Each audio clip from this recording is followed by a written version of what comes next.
सदाशिवसमारम्भां व्यासशङ्करमध्यमाम् अस्मदाचार्यपर्यन्तां वन्दे गुरुपरम्पराम्। हरिः ओम्। पार्थाय प्रतिबोधितां भगवता नारायणेन स्वयं व्यासेन ग्रथितां पुराणमुनिनां मध्ये महाभारतम् अद्वैतामृतवर्षिणीं भगवतीम् अष्टादशाध्यायिनीम् अम्ब त्वामनुसन्दधामि भगवद्गीते भवद्वेषिणी। यं ब्रह्मा वरुणेन्द्ररुद्रमरुतस्तुन्वन्ति दिव्यैस्तवैः वेदैः साङ्गपदक्रमोपनिषदैः गायन्ति यं सामगा। ध्यानावस्थिततद्गतेन मनसा पश्यन्ति यं योगिनः यस्यान्तं न विदुःसुरासुरगणा देवाय तस्मै नमः। हरिः ओम्। श्रीकृष्ण परब्रह्मणे नमः।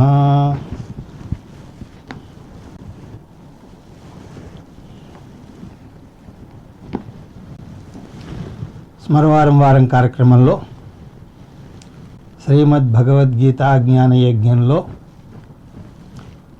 భగవద్గీతకు జరుగుతున్నటువంటి వ్యాఖ్యానంలో 7వ రోజు అధ్యయనానికి మీ అందరికీ స్వాగతం. కులక్షయే ప్రణశ్యంతి కులధర్మా సనాతనాః ధర్మే నష్టే కులం కృష్ణం అధర్మోభిభవత్యుత. ఒకవేళ కుటుంబం గనక నాశనం అయితే జరిగే పరిణామాల గురించి అర్జునుడు వివరిస్తున్నాడు. సమాజంలో ఆరోగ్యమైనటువంటి కుటుంబాలు లేకపోతే, అంటే కుటుంబంలో పటిష్టమైనటువంటి అనుబంధాలు గనక లేకపోతే కులధర్మం నశిస్తుంది. ధర్మం లేని చోట మతం ఉండదు, సంస్కృతి ఉండదు, ఆధ్యాత్మికతకు కూడా చోటు ఉండదు. అందువల్ల ధర్మం కానీ, సంస్కృతి కానీ, మతం కానీ, ఆధ్యాత్మికత కానీ పెరగాలి అంటే కుటుంబం పటిష్టంగా ఉండాలి. భారతదేశంలో కుటుంబాల్లో బంధాలు బలంగా పెనవేసుకుని ఉంటాయి. మన శాస్త్రం మనకు ఆరోగ్యవంతమైనటువంటి కుటుంబ జీవనాన్ని గురించి నేర్పిస్తుంది. ఒక దేశం బాగుపడాలి అంటే దాన్ని పాలించేటువంటి ప్రభుత్వం, అలాగే ఒక జాతి సంస్కృతి నిలబడాలి అంటే కుటుంబం పటిష్టంగా ఉండాలి. కులక్షయే ప్రణశ్యంతి. ఎప్పుడైతే కుటుంబాలు నాశనం అవుతాయో అప్పుడే కులధర్మా సనాతనములైనటువంటి కులధర్మాలన్నీ కూడా నశిస్తాయి. ధర్మే నష్టే కులం కృష్ణం. ధర్మం నశించినప్పుడు కులంలో అధర్మం పెరిగిపోతుంది. అధర్మోభి భవత్యుత. అధర్మం అంటే అర్ధకామాలు మాత్రమే కోరుకుంటారు. డబ్బుకు సుఖాలకు మాత్రమే విలువనిస్తారు. వాటి కోసం విలువలను వదులుకోవడానికి కూడా వెనుకాడరు. అటువంటి లౌకిక జీవన విధానాన్ని అధార్మిక జీవనము అని అంటారు. అది విలువలను పారద్రోలుతుంది.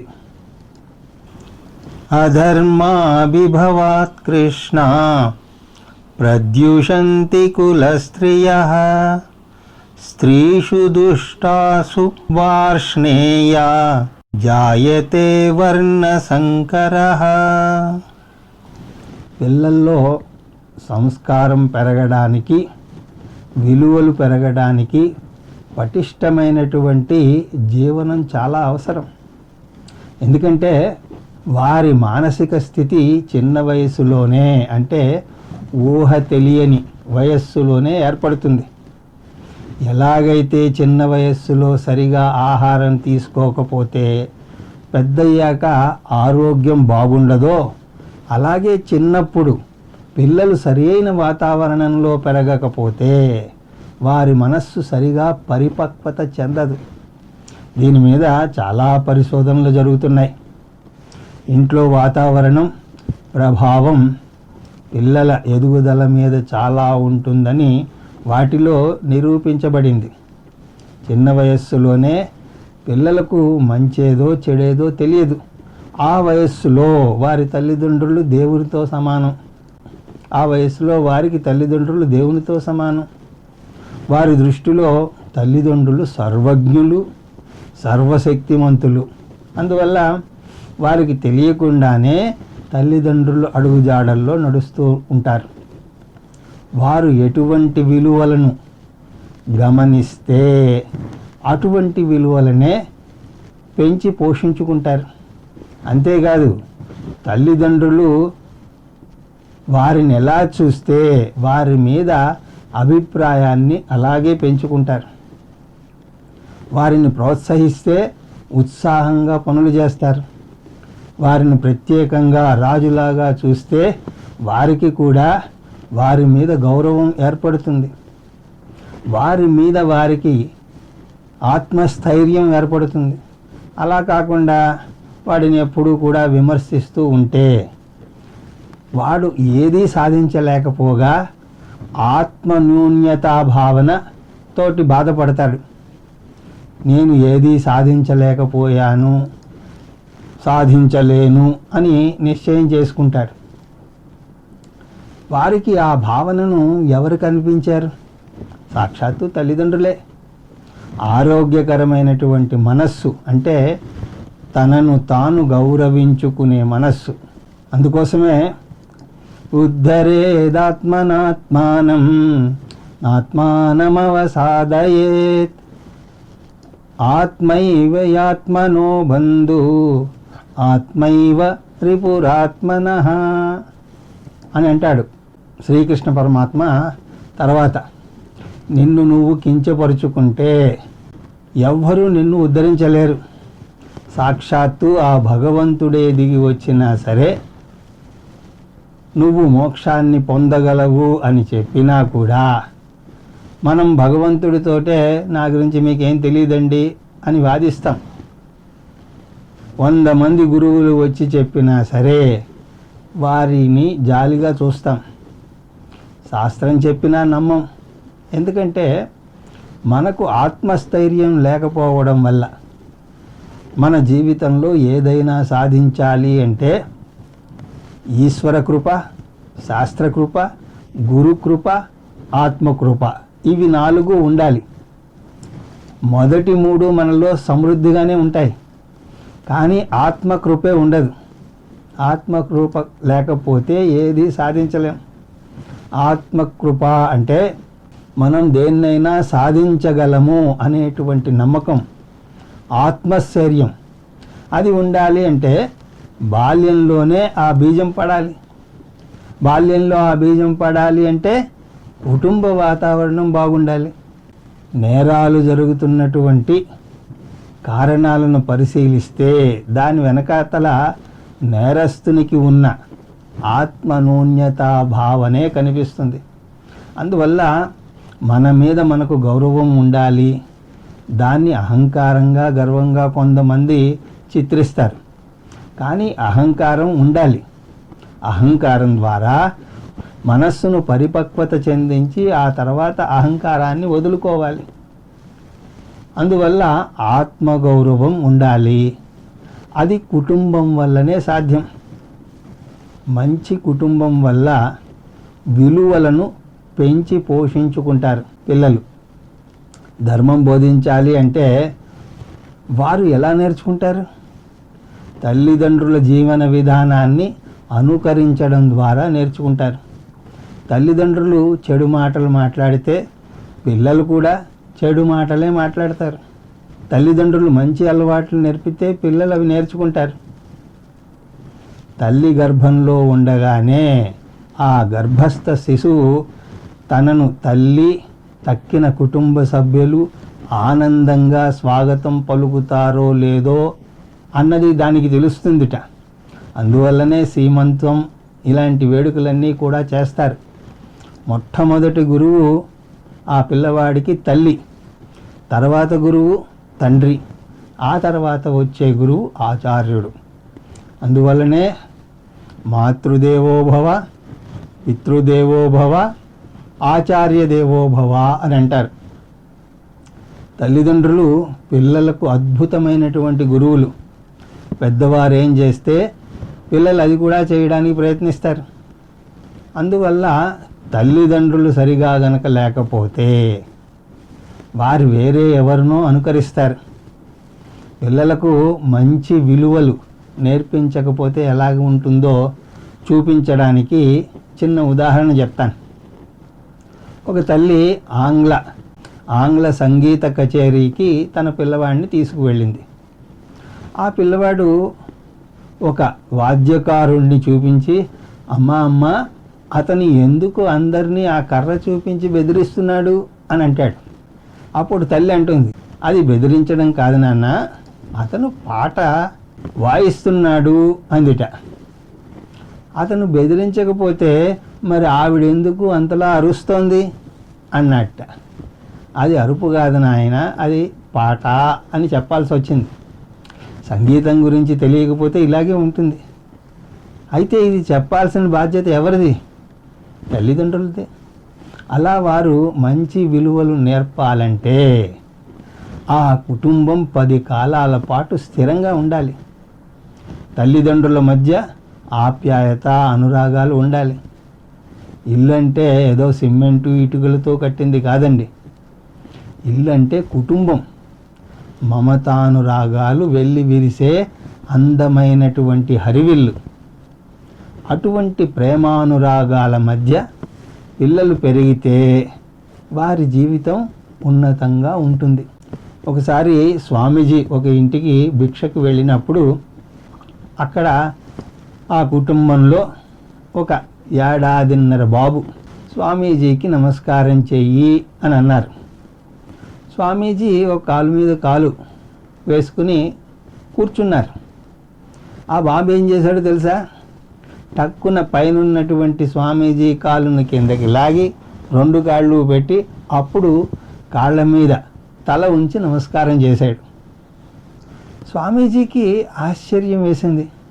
అంత పాలుగారే పసిపిల్లాడు అంత చక్కటి ప్రవర్తన ఎలా చూపగలిగాడు అంటే బామ్మ తాతగార్ల పెంపకం వల్ల. ఎవరికైనా సరే నమస్కారం చేసేటప్పుడు వారి పాదాల మీద తల ఉంచి నమస్కారం చెయ్యాలి అని వాళ్ళు చేసి చూపించేవారు. స్వామీజీ 2వ కాలు అందుబాటులో లేకపోయేసరికి ఆ పసికందు ఆ కాలు కిందకి పెట్టి నమస్కారం చేశాడు. ఇది మాటలతో చెప్తే అర్థం చేసుకునే వయస్సు కూడా కాదు. ఇది ఆచరణలో పెట్టి చూపించాలి. ఇటువంటి చక్కటి వాతావరణం నెలకొనాలి అని అంటే తల్లిదండ్రులు మాట ఒక తాటి మీద నడవాలి. వారి మధ్య సఖ్యత లేకపోతే పిల్లవాడికి తల్లి ఒకటి చెప్తుంది, తండ్రి ఇంకొకటి చెప్తాడు. మధ్యలో పిల్లవాడు నలిగిపోతాడు. ఎవరి మాట వినాలి? అతనికి ఇద్దరూ దైవస్వరూపులే. అందువల్ల పిల్లల ముందు గొడవ పడకూడదు, ఒకరిని ఒకరు విమర్శించుకోకూడదు. తల్లి ఏదైనా సలహా ఇస్తే తండ్రికి నచ్చకపోతే తల్లిని విడిగా పిలిచి దానిలోని లోటుపాట్లని విడమరిచి చెప్పాలి. అప్పుడు తల్లే తను ఇచ్చినటువంటి సలహాను మార్చుకుంటుంది. తల్లి చెప్పిన సలహా తల్లే మార్చినట్లయితే పిల్లవాడికి ఇబ్బంది ఏమి ఉండదు.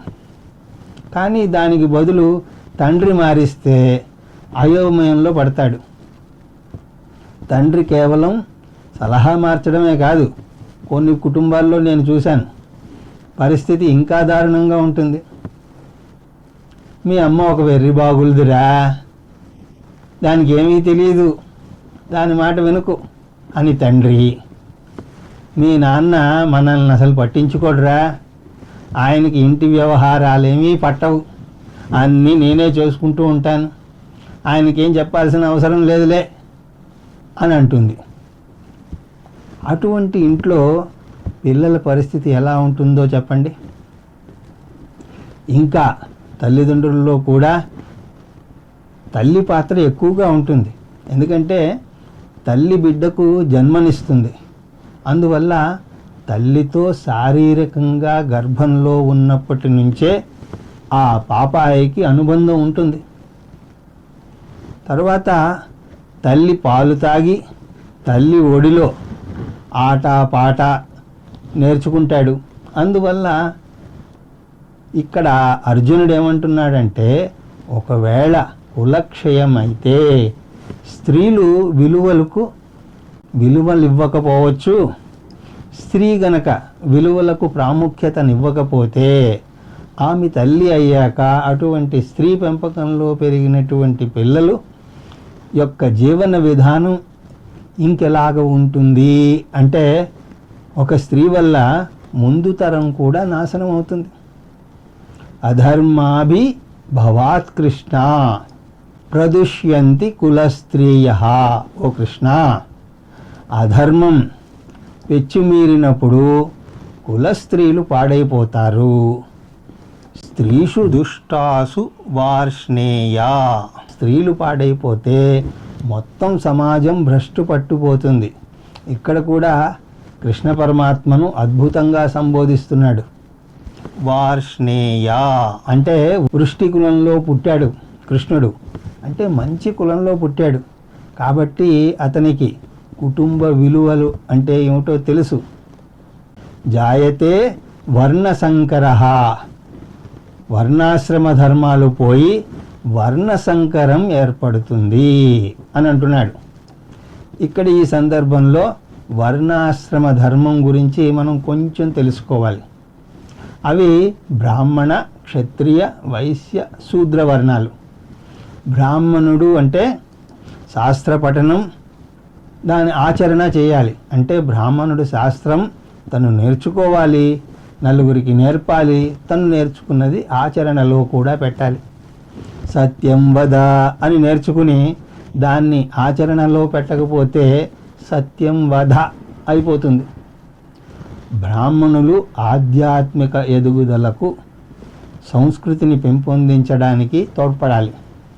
క్షత్రియుడు అంటే రాజు. రాజు దేశాన్ని పరిపాలించి ప్రజలను రక్షించాలి. వైశ్యుడు వ్యాపారం చేసి ఆర్థిక వ్యవస్థకు తోడ్పడాలి. శూద్రుడు పై ముగ్గురికి తోడ్పడాలి. ఆ విధంగా ఒక్కొక్కరికి ఒక్కొక్క ధర్మాన్ని ఆపాదించింది మన శాస్త్రం.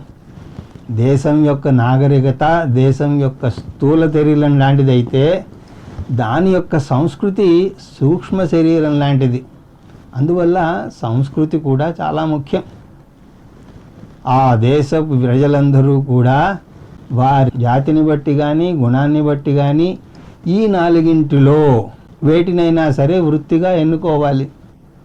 శాస్త్ర అధ్యయనమో, పరిపాలనో, వ్యాపారమో ఏదో ఒకటి చెయ్యాలి.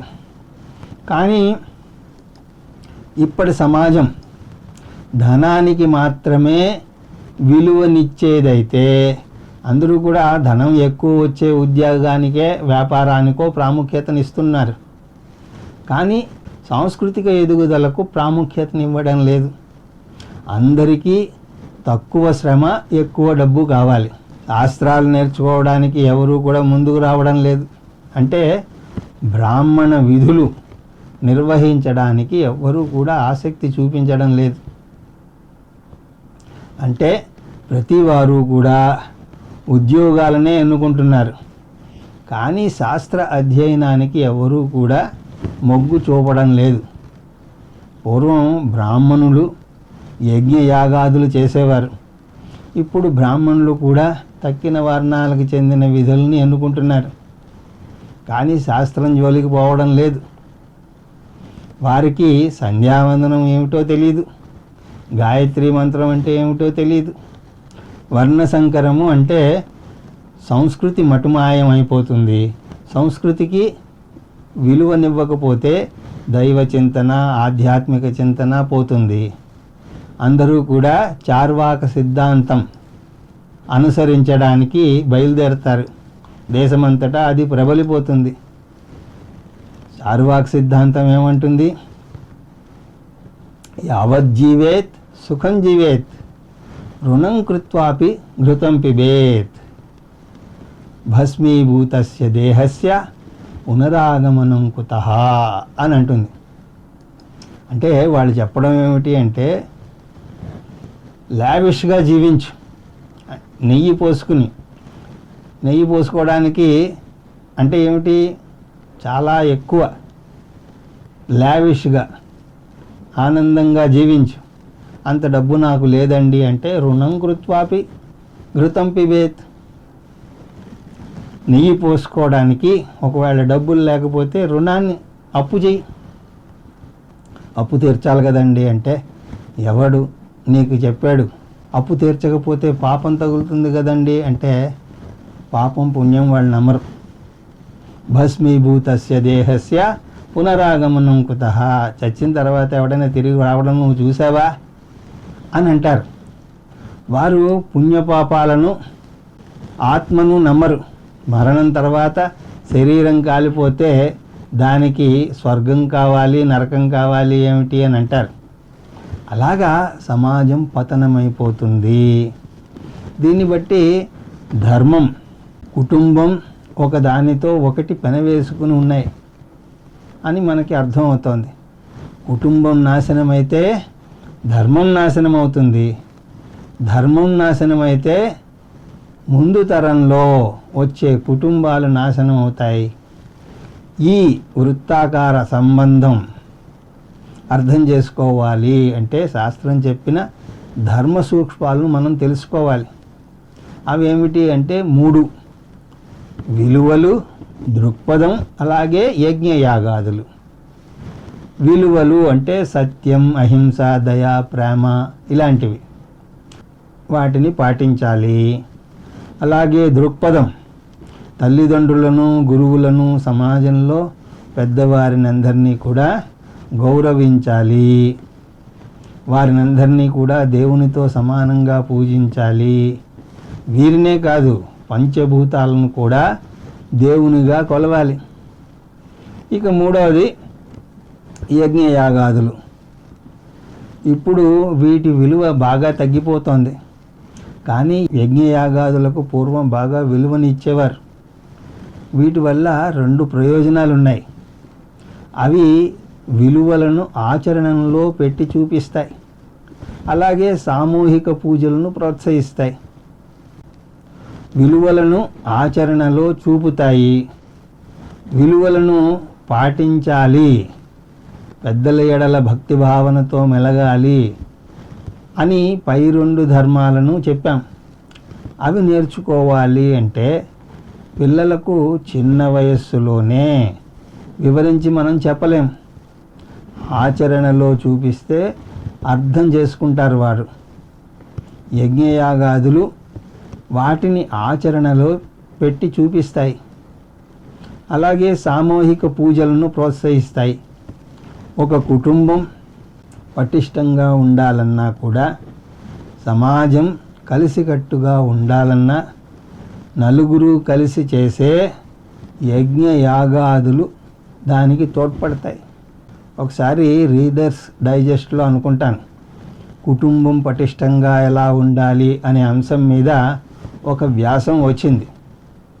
అందులో ఒక అంశం, కొన్ని క్రతువుల్ని కనిపెట్టండి అని అంటారు. మన సంస్కృతిలో కొత్తగా క్రతువుల్ని ఏమీ కనిపెట్టాల్సిన అవసరం లేదు, పాటించాలే కానీ బోల్డ్ ఉన్నాయి. అందులో రచయిత చెప్పినటువంటి ఒక క్రతువు ఏమిటి అంటే, అందరూ కలిసి భోజనం చెయ్యండి, అలాగే తినే ముందు అందరూ కలిసి బల్ల చుట్టూ ప్రదక్షిణ చెయ్యండి. అంటే కలిసి ఉండాలి అని ఆచరణ ద్వారా చూపించడం. అది నిజానికి యజ్ఞయాగాదులు చెయ్యడం వల్ల అదృష్టఫలమైనటువంటి పుణ్యం కలుగుతుంది. ఇక్కడ దాని గురించి ప్రస్తావించడం లేదు. ప్రస్తుతం సామాజిక మానసిక లాభాల గురించే మాట్లాడుతున్నాం. అందువల్ల ధర్మం గురించి ప్రస్తావన వచ్చినప్పుడల్లా ఈ 3ంటికే ప్రాముఖ్యతనిస్తాం. అవి విలువలు, దృక్పథం, యజ్ఞయాగాదులు. యజ్ఞయాగాదులు అంటే కర్మల కింద తీసుకోవచ్చు. కర్మలు ప్రతి ఒక్క మతానికి మారుతూ ఉంటాయి. ఎప్పుడైతే కర్మలను పట్టించుకోమో అప్పుడే వర్ణ సంకరం జరిగే ప్రమాదం ఉన్నది. మతాల మధ్య వ్యత్యాసాలు ఈ కర్మల్లోనే ఉన్నాయి. విలువలు, దృక్పథం అంశాలన్నీ కూడా అన్ని మతాల్లోనూ ఒకలాగే ఉంటాయి. సత్యం పలకమని అన్ని మతాలు చెప్తాయి. అలాగే పెద్దలను గౌరవించమని అన్ని మతాలు చెప్తాయి. కర్మలు చేయడంలోనే ఈ వ్యత్యాసం ఉన్నది. ఉదాహరణకు మనం పుట్టినరోజున దీపం వెలిగించి హారతిస్తాం. పుట్టినరోజు పాపాయికి అన్యమతస్థులు కేక్ కోసే ముందు దీపాలు ఆర్పుతారు. కర్మలకు ప్రాముఖ్యతనివ్వనప్పుడు మతాల మధ్య భేదాలు కూడా అంతరించిపోతాయి. అంటే వర్ణ సంకరం జరుగుతుంది. కుటుంబ వ్యవస్థ కర్మలు చేయడానికి కావాలి. వైదిక కర్మలు గృహస్థు మాత్రమే చేయగలడు. యజ్ఞయాగాదులు చేశాక దక్షిణ ఇవ్వాలి, అన్నదానం చేయాలి. అవన్నీ కూడా గృహస్థు మాత్రమే చేయగలడు. ఎందుకంటే తక్కిన 3 ఆశ్రమాలకు చెందినటువంటి వారు బ్రహ్మచారి, వానప్రస్థుడు, సన్యాసి. వాళ్ళు తామే భిక్షాటన చేసి జీవిస్తారు. వారి దగ్గర ధనం ఉండదు. అందువల్ల వారు యజ్ఞయాగాదులు చెయ్యలేరు. అందువల్ల యజ్ఞయాగాదులు చెయ్యాలి అంటే కుటుంబం ఉండి తీరాలి. విలువలు పాటించటానికి, మంచి దృక్పథం పెంచుకోవడానికి కుటుంబం లేకపోయినా సరే పర్వాలేదు. కానీ అర్థకామ పురుషార్థాలు తీర్చుకోవడానికి కుటుంబ వ్యవస్థ కావాలి. అర్థకామాలు భద్రతను, సుఖాలను ఇస్తాయి. కానీ ఇప్పుడు కుటుంబానికి విలువ లేకుండా పోతుంది. కుటుంబం వల్ల 3 ప్రయోజనాలను చూసాం. అవేమిటి? యజ్ఞయాగాదులు, అర్థ, కామాలు. కానీ ఇప్పుడు కాలమాన పరిస్థితుల్లో యజ్ఞయాగాదులు మటుమాయమయ్యాయి. అర్థ, కామాలు కుటుంబ వ్యవస్థ లేకుండానే కూడా దొరుకుతున్నాయి. అందువల్ల పెళ్లి చేసుకోకుండానే కలిసి జీవించడం అనేటువంటి సంస్కృతి బయలుదేరింది. కుటుంబ వ్యవస్థ యొక్క అవసరాన్ని కాలదన్నుతోంది.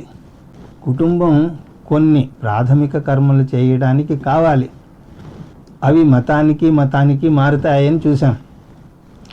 మనం ఒక తప్పుటడుగు వేస్తే పిల్లలు 2 తప్పుటడుగులు వేస్తారు. మనం చేయాల్సినటువంటి యజ్ఞయాగాదుల్ని మనం మర్చిపోయాం. గాయత్రీ జపం, సంధ్యావందనమే మానేశాం. మన పిల్లలు వేరే కులం వారితో, మతస్థులతో పెళ్లి చేసుకుంటామంటే తప్పేమిటి అని అంటున్నారు. మనకే మన గోత్రం ఏమిటో తెలియదు. మనం ఏ వేదానికి చెందిన వారమో తెలియదు. పితృదేవతలకు శ్రాద్ధ కర్మలు చేయడం లేదు. అంటే మనం కర్మలు మానేశాం.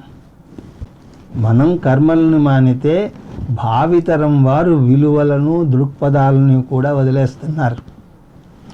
ఇప్పటి తరంలో కొందరు కారునో, స్కూటర్నో, దుస్తులనో మార్చినట్టుగా భార్యను, భర్తను కూడా మార్చేస్తున్నారు. ఆ విధంగా వర్ణ సంకరం జరుగుతుందని అర్జునుడు చెప్తున్నాడు. అందువల్లనే బ్రాహ్మణ ధర్మాన్ని పాటించి శాస్త్రాధ్యయనం చేసేవారు మనకి అరుదైపోయారు. అందరూ కూడా చార్వాక సిద్ధాంతాన్ని పాటిస్తున్నారు. ఇది ఎక్కడికి దారితీస్తుంది అంటే శంకరో నరకాయైవ కులజ్ఞానాం కులస్య చ పతంతి పితరో యేషాం లుప్తపిండోదక క్రియా.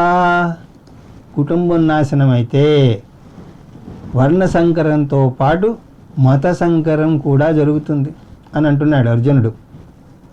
కర్మలు చేయకపోతే మతానికి విలువ ఉండదని చూసాం.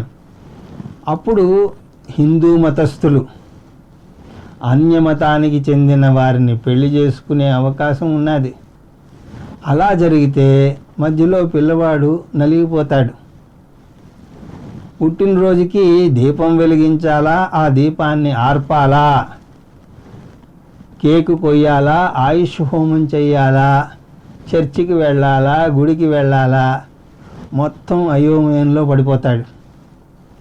కర్మలు ఎందుకు అంటే మన భావాలను ప్రదర్శించేందుకే కర్మలు చేయాలి. ఈ కర్మలు మతపరంగానే కాదు, దేశపరంగా చూసినా కూడా అవి కనిపిస్తూ ఉంటాయి.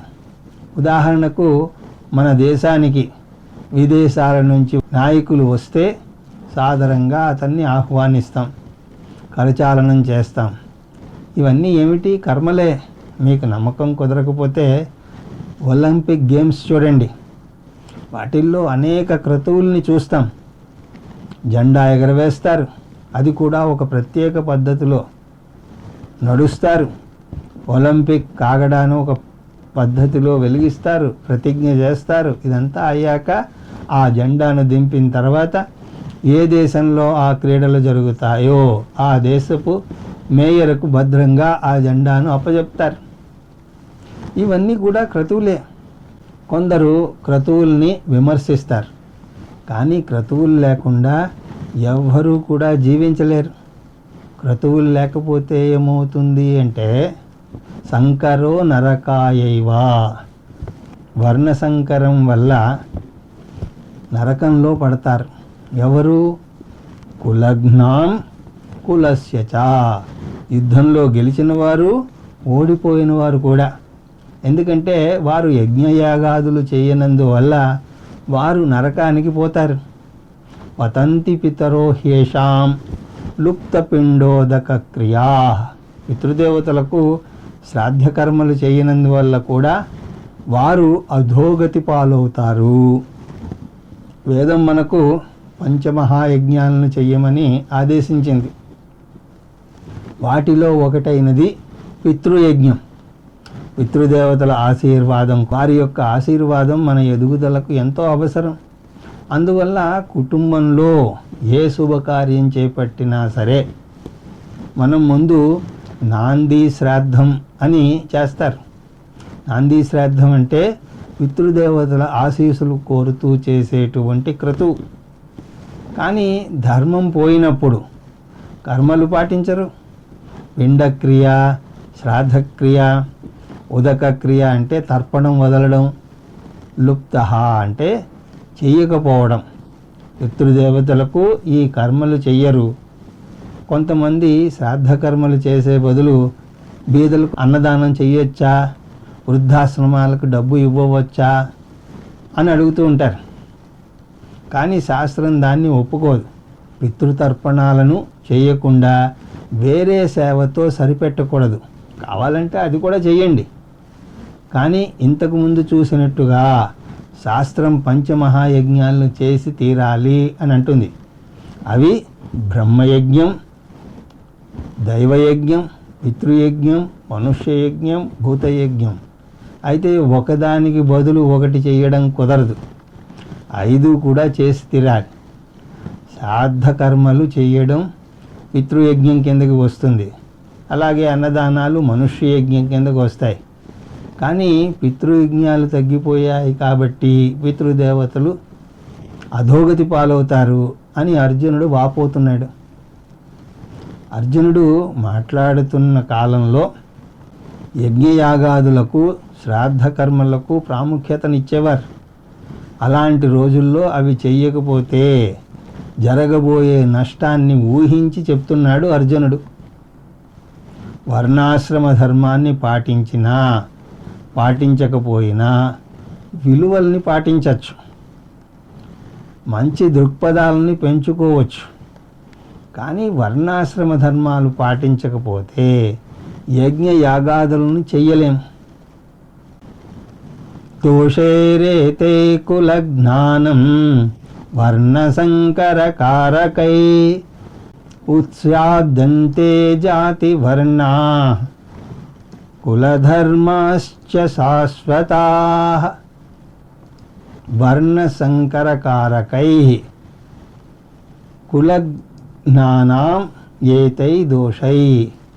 వర్ణసంకరం లాంటి దోషాల వల్ల యజ్ఞయాగాదులు పాటించకపోవడం వల్ల జరిగే నష్టం ఏమిటి అంటే జాతి ధర్మ కుల ధర్మాశ్చ ఉత్స్యాద్యంతే. కేవలం వర్ణం మీద ఆధారపడి చేసేటువంటి కర్మలు జరగవు. వేదాల ప్రకారం కొన్ని యజ్ఞాలు కొన్ని వర్ణాలు వారే చేయగలరు. ఉదాహరణకు రాజసూయ యాగం రాజులు మాత్రమే చేయగలరు. బ్రాహ్మణుడు ఈ యజ్ఞాన్ని తను చేయించగలడు కానీ తను చేయకూడదు. అందువల్ల అతను కొన్ని యజ్ఞాలను చేయలేడు. అలాగే ఒక వర్ణంలోనే భిన్న గోత్రాలకు చెందిన వారు ఉంటారు. వారి మధ్య కూడా కొన్ని విభేదాలు ఉంటాయి. వర్ణ సంకరం గనక జరిగితే పిల్లవాడు కులధర్మాన్ని కూడా పాటించలేడు. అందువల్ల కులధర్మాన్ని కానీ జాతి ధర్మాన్ని కానీ పాటించలేడు, కర్మలు చేయలేడు. శాశ్వతా. ఈ ధర్మాలు కూడా కులధర్మాలు అన్నీ కూడా అనాది కాలం నుంచి వస్తున్నాయి. దేన్నైనా సరే నిలబెట్టడం కష్టం, కానీ దాన్ని కూలదోయడం తేలికే కదా. అంత సనాతనమైన ధర్మం కూడా నాశనమైపోతుంది అని అంటున్నాడు. ఉత్పన్న కులధర్మాణం మనుష్యాణం జనార్దన నరకే నియతం వాసో భవతీత్యను శుశ్రుమ. దాని తర్వాత వచ్చే ఫలం ఏమిటి అంటే ధర్మసూత్రాలు 3. అవి ఏమిటి? విలువలు, దృక్పథం, యజ్ఞయాగాదులు అని చూసాం. కర్మలు చేయడానికి, అర్ధకామాలను తీర్చుకోవడానికి కుటుంబ జీవనం అన్నది కావాలి అని చూసాం. తరాలు మారుతున్న కొద్దీ దేశానికి కుటుంబ జీవనం అవసరం లేదు అనే పరిస్థితి వస్తుంది. పైసామే పరమాత్మ హై అంటున్నారు. కుటుంబం కోరుకునేది ఎందుకు అంటే నావారు అని చెప్పుకునేందుకు, ఒక తోడు కోసం, మనస్సు విప్పి చెప్పుకునేందుకు, ఒక ఆలంబన, ఒక ఆధారం, భుజం మీద తలవాల్చి కష్టం సుఖం చెప్పుకుంటే వినేటువంటి అమృత హృదయం కావాలని ఉంటుంది అందరికీ. కానీ కుటుంబంలో బంధాలు బీటలు బారిపోతున్నాయి. ఎవరి మీద ఎవరికి కూడా నమ్మకం లేదు, ఆప్యాయత అసలే లేదు. భార్యను ఎలా ప్రేమించాలి అంటూ అనేక వ్యాసాలు వస్తున్నాయి. ఇష్టం ఉన్నా లేకపోయినా సరే రోజుకోసారి భార్యకు ఐ లవ్ యూ చెప్పాల్సిందే. భర్తలను ఆకర్షించడానికి భార్యలు చక్కగా ముస్తాబు చేసుకుని ఉండాలి. అంటే ఆఫీసులో ఉద్యోగి ఉద్యోగం నుంచి వెళ్ళిపోకుండా అతన్ని ఎలా రక్షించుకోవాలో అలాగా భర్త భార్యను, భార్య భర్తను కూడా జాగ్రత్తగా జారిపోకుండా రక్షించుకోవాల్సిన పరిస్థితి ఉన్నది. ఇప్పటి ఫ్యాషన్ ఏమిటి అంటే పిల్లలకు తల్లిదండ్రులు నచ్చకపోతే నేను మీకు విడాకులు ఇస్తాను అని అంటారు అని పిల్లలు బెదిరించడం. ఇది మానసిక దౌర్బల్యం. ఇప్పుడు మనస్సు విప్పి చెప్పుకునేవారు లేక మనస్తత్వ శాస్త్రవేత్తలు అందరూ కూడా వెలిగిపోతున్నారు. వారు 100,000, 1,000 తీసుకుని మనుష్యుల యొక్క కష్టాలను వింటారు. అంతకుముందేమో భర్తకు బాధ కలిగితే భార్యకు, భార్యకు బాధ వేస్తే భర్తకు చెప్పుకునేవారు. ఇప్పుడు ఆ దగ్గరతనం లేదు. పిల్లలు కూడా తండ్రి మీద కోపం వస్తే తల్లి ఒడిలోనో, తల్లి మీద అలిగితే తండ్రి భుజాన్నో ఎక్కి, ఇద్దరి మీద అలక వస్తే బామ్మ తాతల ఓదార్పును పొందేవారు. ఇప్పుడు ఒంటరి కాపురాలు, బామ్మ తాతయ్యల అందుబాటులో ఉండరు. అమ్మ నాన్న చెప్పేందుకు తీరిక ఉండదు. ఇలాంటి సమస్యలు వ్యక్తిగతంగా ఉంటే అది సామాజిక సమస్యగా మారి సమాజంలో నేరాలు ఘోరాలు పెరిగిపోయే అవకాశాలు ఎక్కువ అవుతున్నాయి. మనుష్యాణం నరకే వాసః. మనుష్యులు నరకంలో పడిపోతున్నారు, మరణించే కాదు, బతికి ఉండగానే. వారిని అదుపులో పెట్టే కుటుంబ జీవనం లేక, ప్రేమ లేక, ఆప్యాయత లేక నరకంలో పడుతున్నారు. అంతేకాదు, మరణించాక కూడా నరకే అనియతం వాసః భవతి. ఒకటి మాత్రం ఖచ్చితం, నరకంలో పడతారు. ఎందుకంటే స్వధర్మం చెయ్యకపోతే, అంటే పితృతర్పణాలు వదలకపోతే అది శాస్త్రం ప్రకారం ప్రత్యవాయ పాపం కిందకు వస్తుంది. ప్రత్యవాయ పాపం వల్ల నరకానికి పోతారు అని నీకెవరు చెప్పారు అని కృష్ణుడు అడుగుతాడేమో అని చెప్పి అర్జునుడు ముందే చెప్పేస్తున్నాడు. ఇది అనుశుశ్రుమ, ఇది వేదాల్లో పదే పదే చెప్పింది. ఎవరు చెప్పారు, నీకెలా తెలుసు అని ఎవరూ ప్రశ్నించకుండా అర్జునుడు ముందే చెప్పేస్తున్నాడు. ఇదంతా కూడా అర్జునుడు ఎందుకు చెప్పుకొస్తున్నాడు అంటే బంధకత్వం, దానివల్ల దుఃఖం, దానివల్ల బుద్ధినాశనం. అది ఎవరినైనా సరే సంసారంలో పడేస్తుంది. రాగము, శోకము, మోహం = సంసారం. అహో బత మహాత్ పాపం కర్తుం వ్యవసితా వయం యద్రాజ్యసుఖలోభేన హంతుం స్వజనమజ్యతాః. అహోబతా, అయ్యో ఇది చాలా దారుణం, ఘోరమైనటువంటి పాపం చేయడానికి వచ్చాం. ఏమిటా పాపము అంటే ఈ మనుష్యులందరినీ చంపడం. వీరిని చంపడం వల్ల వర్ణ సంకరం, జాతి సంకరం, ధర్మ సంకరం, అలాగే పితృదేవతలు అధోగతి పాలవడం, ఇలా వరుసగా ఒకదానితో ఒకటి ముడిపడి అనేక నష్టాలు కలుగుతాయి. ఇంత నష్టం ఎందువల్ల జరుగుతోందిట? యద్రాజ్య సుఖలోభేన, మనం బుద్ధిమంతులమై ఉండి కూడా రాజ్య సుఖాలను పొందాలనే దురాశతో వచ్చాం. స్వజనం హంతుం ఉద్యాతా, ఆ లోభం ఎంత దాకా పోయిందంటే స్వజనులను చంపుకోవడానికి కూడా సిద్ధపడ్డాం. మళ్ళీ ఇక్కడ అర్జునుడు స్వజనులనే పదాన్ని వేశాడు. ఎప్పుడైతే అతను స్వజనులు అని అంటాడో అప్పుడే అతను ధర్మాధర్మ వివేకాన్ని కోల్పోతున్నాడు. పైగా అదృష్టం బాగుండి ఘోర యుద్ధం జరగకముందే మనం మేల్కొన్నామని మురిసిపోతున్నాడు. ఎందుకంటే ఇంకా సమయం మించిపోలేదు. ఇప్పుడైనా సరే యుద్ధం నుంచి తను విరమించుకోవచ్చు. అందువల్ల ఇలా అంటున్నాడు, యది మామప్రతీకారం అశస్త్రం శస్త్రపాణయా ధార్తరాష్ట్రే రణే హన్యుః తన్మే క్షేమతరం భవేత్. అందువల్ల ఈ దుఃఖాన్ని నేను కలగజేయదలుచుకోలేదు, అంటే నేను యుద్ధం చెయ్యబోవడం లేదు అని అంటున్నాడు. కానీ అప్పటికే యుద్ధం ప్రారంభించినట్లుగా ఇరుపక్షాల వారు శంఖనాదాలు చేశారు. అందువల్ల దుర్యోధనాదులు తన మీద బాణాలు వదలవచ్చు, అయినా తను వారిని ఎదుర్కోడు.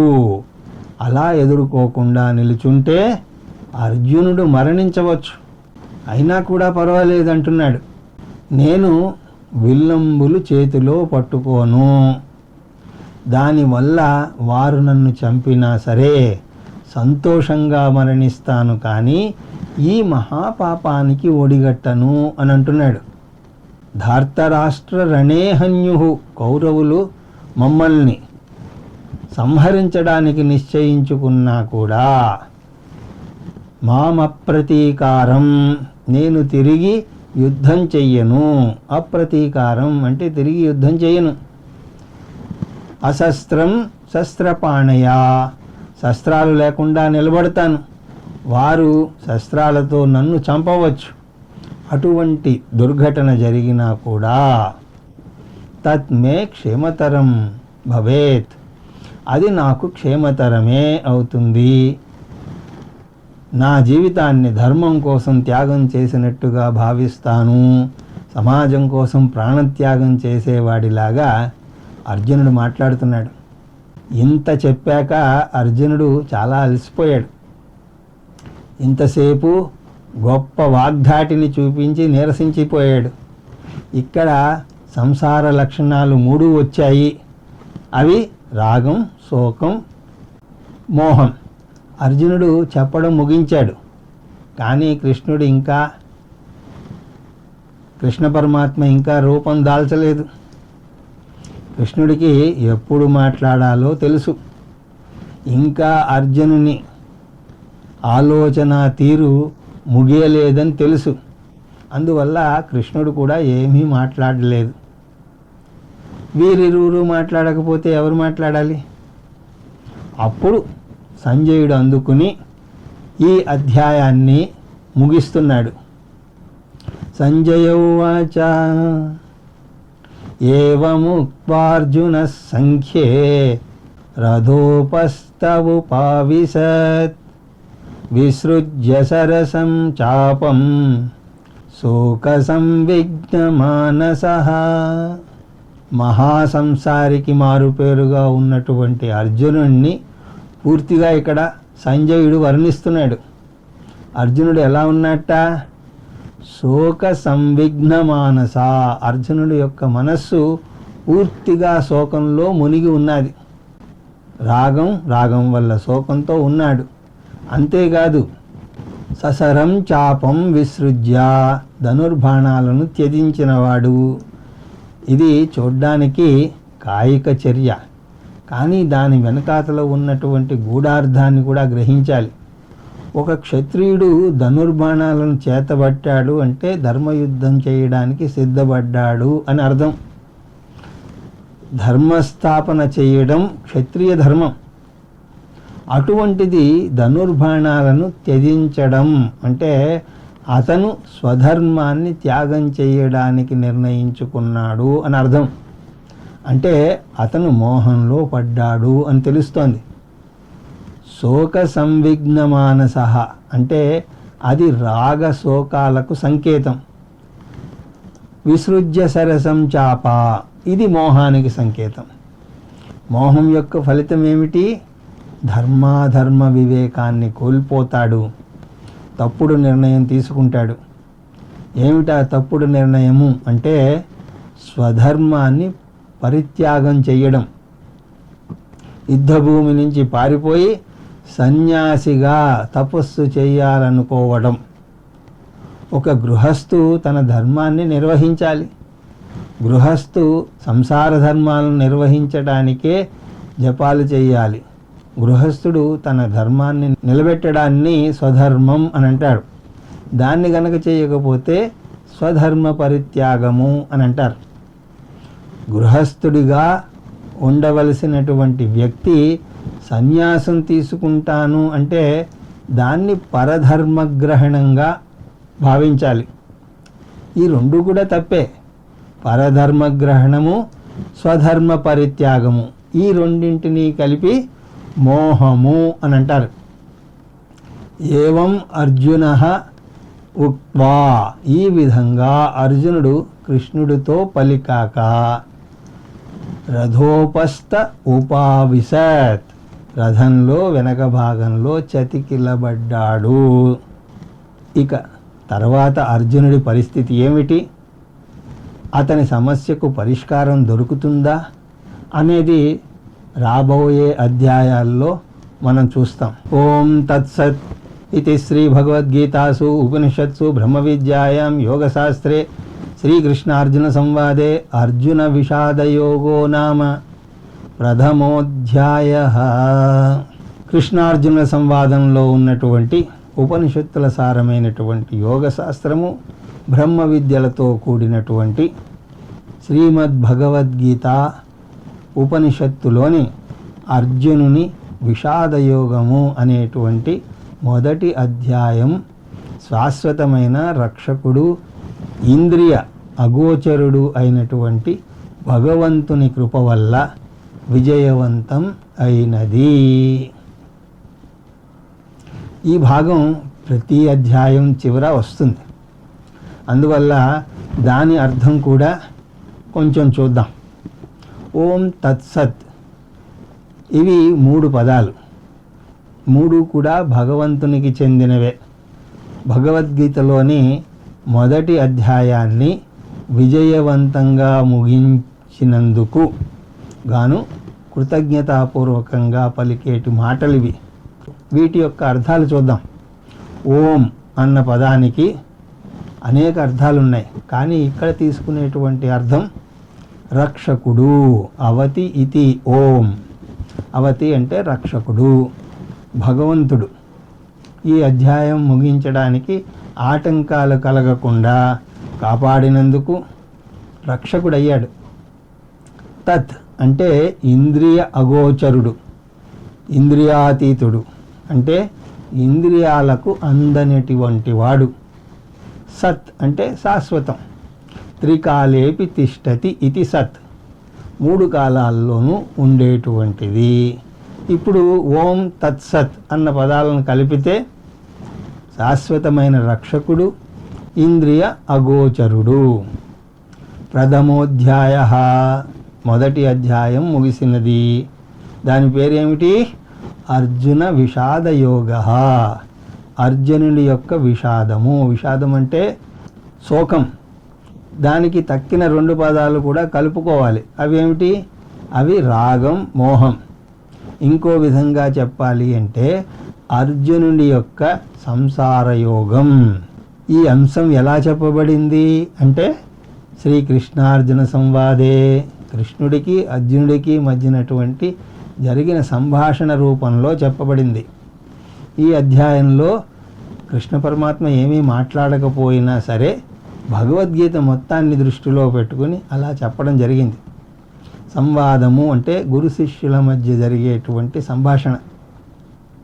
ఇది వాదన రూపంలో ఉండదు, పోట్లాటకు దారితీయదు. ఆరోగ్యవంతమైనటువంటి సంభాషణ జరుగుతుంది.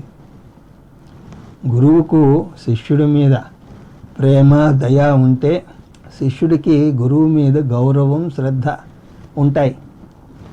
ఈ సంవాదానికి పేరు ఇచ్చారు ఏమని? శ్రీమద్భగవద్గీతాసు ఉపనిషత్సు. భగవద్గీత యొక్క పూర్తి పేరు శ్రీమద్భగవద్గీతోపనిషత్. ఉపనిషత్తు అంటే మోక్షాన్ని కలుగజేసే జ్ఞానశాస్త్రం. అందువల్ల ఉపనిషత్తును మోక్షశాస్త్రం అని కూడా అంటారు. ఎటువంటి జ్ఞానం? శ్రీమద్భగవద్గీతాసు, సాక్షాత్తు భగవంతుని చేత బోధింపబడినటువంటి శాస్త్రం. భగవంతుడు అంటే 6 సద్గుణాలు ఉన్నటువంటి వాడు. ఉపనిషత్తులు కృష్ణ పరమాత్మ పుట్టక ముందే ఉన్నాయి. ఆయన బోధించినది ఉపనిషత్తుల యొక్క సారం అని మనం ధ్యాన శ్లోకాల్లో కూడా చూసాం. సర్వోపనిషదో గావో దోగ్ధా గోపాలనందన పార్థో వత్ససుధీర్భోక్త దుగ్ధం గీతామృతం మహత్ అంటూ మనం చూసాం. ఉపనిషత్సు అంటే ఉపనిషత్తుల యొక్క సారం అని అర్థం. గీతా తాత్పర్యం ఏమిటి అంటే ఇక్కడ 2 ముఖ్య అంశాలు చర్చింపబడ్డాయి. వేదపూర్వం భాగం నుంచి వేద అంత భాగం నుంచి. వేదపూర్వ భాగాన్ని కర్మకాండ అని, వేద అంత భాగాన్ని జ్ఞానకాండ అని అంటారు. కర్మకాండను ధర్మమని, జ్ఞానకాండను బ్రహ్మమని అంటారు. అందువల్ల గీతలో 2 అంశాలు చర్చించబడ్డాయి, ధర్మము, బ్రహ్మ. కర్మకాండ ధార్మిక జీవన విధానాన్ని సూచిస్తుంది. అటువంటి ధార్మిక జీవన విధానాన్ని పాటిస్తే జ్ఞాన యోగ్యత ప్రాప్తి కలుగుతుంది. జ్ఞానకాండ జ్ఞానాన్ని కలుగజేస్తుంది. మన జీవితంలో మొదటి భాగం మనను జ్ఞానానికి సంసిద్ధులను చేస్తే, 2వ భాగం జ్ఞానాన్ని కలుగజేస్తుంది. జ్ఞానం కలిగాక ఏం చేయాలి అని అడగకూడదు. తర్వాత ఏం చేయాలి అన్నది అడిగితే ఇప్పుడు ఉన్నదానితో తృప్తి లేదు అని అర్థం. జ్ఞానం పొందితే కలిగే ఫలం పూర్ణత్వం. యోగశాస్త్రం జ్ఞానయోగ్యతా ప్రాప్తిని కలుగజేస్తే కర్మకాండను యోగశాస్త్రము అని, బ్రహ్మ విద్య జ్ఞానయోగాన్ని కలుగజేస్తే జ్ఞానకాండము బ్రహ్మ విద్య అని అంటారు. యోగశాస్త్రము ప్లస్ బ్రహ్మ విద్య ఈజ్ ఈక్వల్ టు భగవద్గీత. అంటే ధర్మము జ్ఞానము, వేద పూర్వభాగము వేద అంతభాగము కలిపితే గీత. అటువంటి యోగశాస్త్రం బ్రహ్మ విద్యల మేలు కలయిక గీతాశాస్త్రం. ఇది శ్రీమద్ భగవద్గీత యందు, ఉపనిషత్తుల యందు, బ్రహ్మ విద్య యందు, యోగశాస్త్రమందు, శ్రీకృష్ణార్జున సంవాదమునందు అర్జున విషాద యోగము అనేటువంటి మొదటి అధ్యాయం. రెండవ అధ్యాయం ఇక తర్వాత తరగతుల్లో చూసే ప్రయత్నం చేద్దాం. హరి ఓం తత్సత్.